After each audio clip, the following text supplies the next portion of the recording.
They laughed when I walked in with a wrinkled shirt and dusty shoes. My cousin whispered, "He probably Ubered here." I heard it. All of it. They didn't know I had just closed a deal worth more than their combined salaries for the last 5 years. But I didn't say a word. Not yet. Like, share, and subscribe if you're tired of people judging others by appearances. This story will keep you guessing till the very end. My name is Ethan, and for the last 10 years I've been the family's punching bag. Ever since Dad died, and I dropped out of college to survive, I've been the failure everyone loved to gossip about. My Uncle Mark runs a law firm. My sister Emily just bought a Tesla. And don't even get me started on cousin Jake. He brags about his crypto gains every minute like he invented Bitcoin. This family meeting was supposed to be about Grandma's will, but the moment I walked in, it became something else. "Ethan, you good? You look like you just walked out of a thrift store." Jake smirked, sipping from his $200 watch like it was a cup. Emily fake smiled. "You still at that pizza job? Or did they finally let you wash the dishes too?" I laughed. Quietly. It wasn't the first time. It wouldn't be the last. What they didn't know was that for the last 3 years, I'd been buying up foreclosed properties in cash, one by one, flipping them, renting them, stacking them. I lived like I was broke. Because in this world, silence is your weapon when everyone thinks you're weak. Grandma's lawyer entered the room, placing a thick brown folder on the table. "Before we start, there's something Ethan needs to sign," he said. Everyone turned to me. Confused. Uncle Mark frowned. Why would he need to sign anything? He doesn't even own a bed. The lawyer adjusted his glasses. "Because Ethan's company is now part owner of the commercial land we're discussing. He has the final vote on the rezoning." Silence. You could hear the heartbeat in the room shift. I looked up. Finally. Looked them all in the eye. "Yeah. That ugly corner lot near downtown? I bought it last month for $280K. It's now appraised at $1.4 million. Guess who's partnering with the city on the new luxury development?" Cousin Jake dropped his coffee. Emily's jaw tightened. And Uncle Mark. He suddenly had nothing to say. Emily tried to laugh it off. "You're joking, right? You? Real estate?" Her voice cracked just slightly, enough to tell me she wasn't as calm as she wanted to sound. I leaned back in my chair.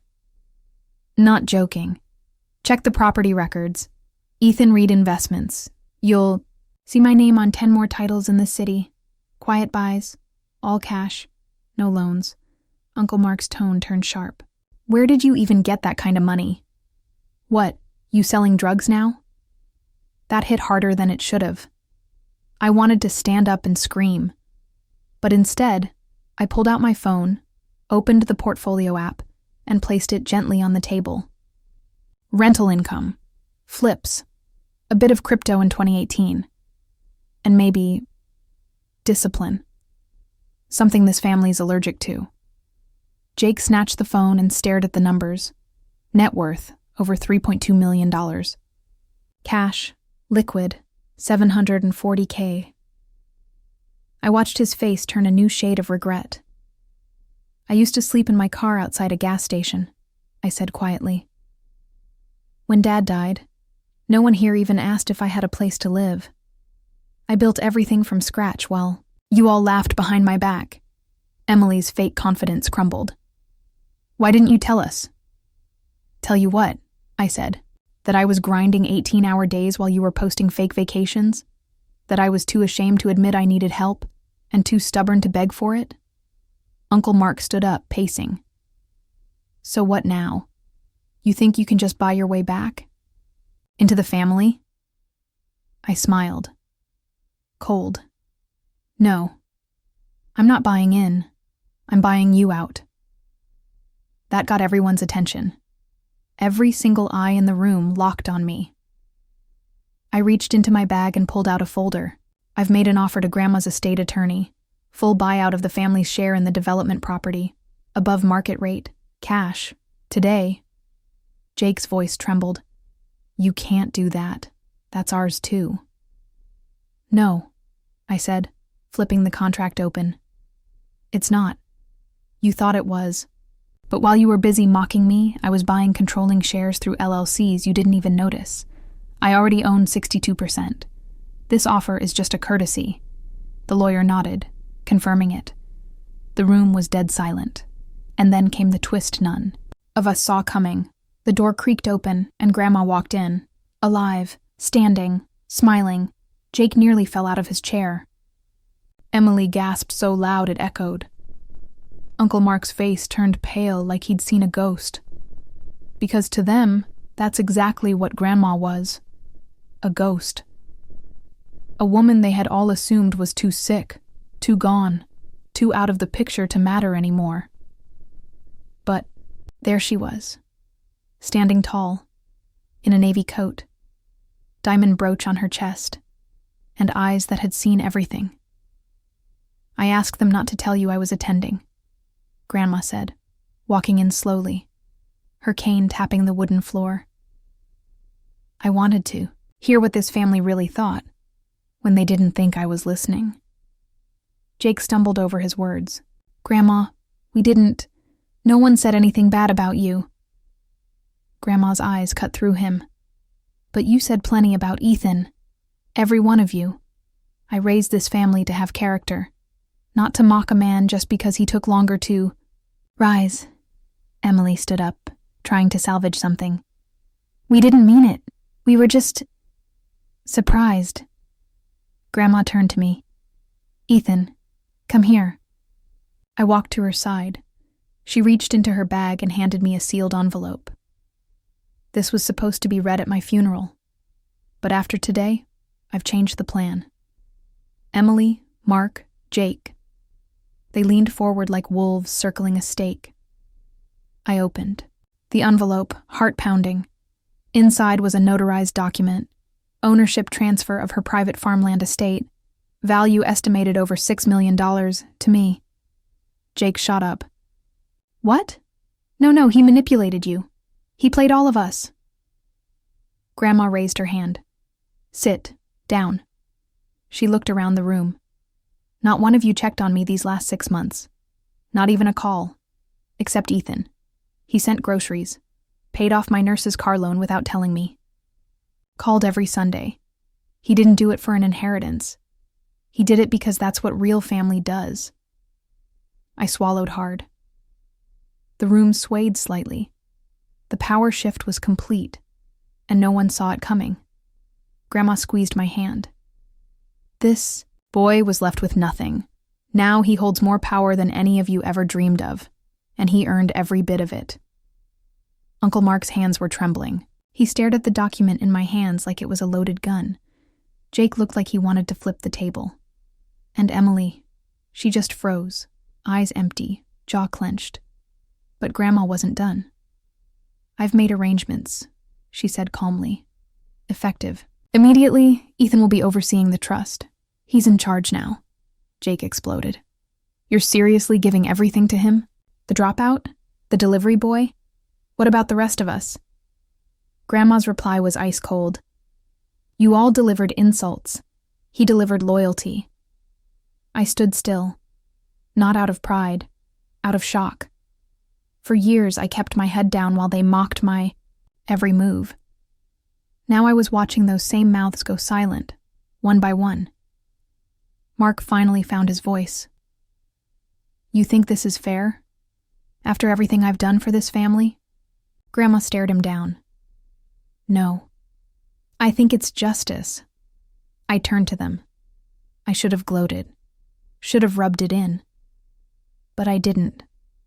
I reached into my bag and pulled out another envelope.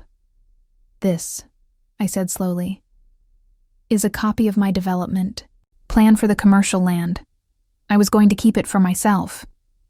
But maybe I still believe in giving people one last chance. They stared, confused. I've set aside shares, minor ones, for each of you. Only if you're willing to work. Real work, no shortcuts, no titles, just actual responsibility. Take it or leave it. Jake scoffed. You're offering us jobs? No, I said. I'm offering you a way to rebuild something you destroyed. Your own dignity. Silence again. Heavy, bitter, humbling silence.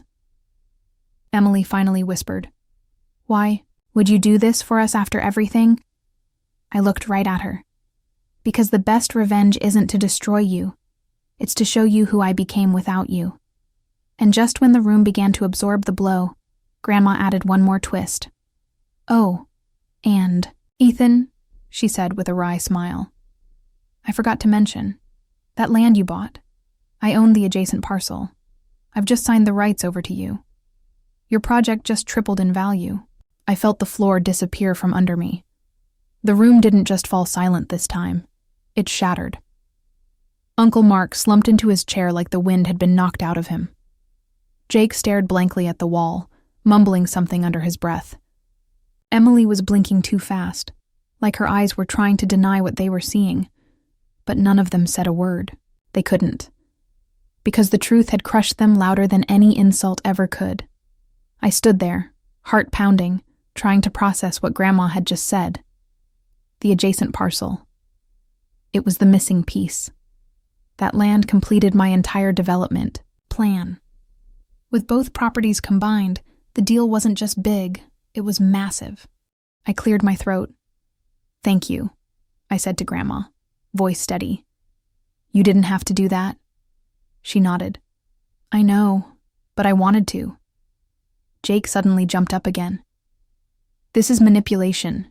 This whole thing was a setup. He probably twisted you against us. No, Grandma cut in, sharper than ever. You did that yourselves. Every cruel word, every joke at his expense, every time you made him feel like he didn't belong. You buried Ethan when you should have believed in him, and now he's grown roots so deep, none of you can reach him. She turned toward the door. I'm done here. As she walked out, her cane tapping like a drumbeat of power, the rest of the room sat in stunned silence. And then, I turned to face them one last time. I'm not here for revenge, I said, but I am here to rebuild. Without lies, without games, and without pretending to be less than what I am just to make you comfortable. Uncle Mark finally whispered, What now? I stared at him. Now? I smiled. Now you get to decide if you want to work with me, or watch from the sidelines while I build something too big for you to ever touch again.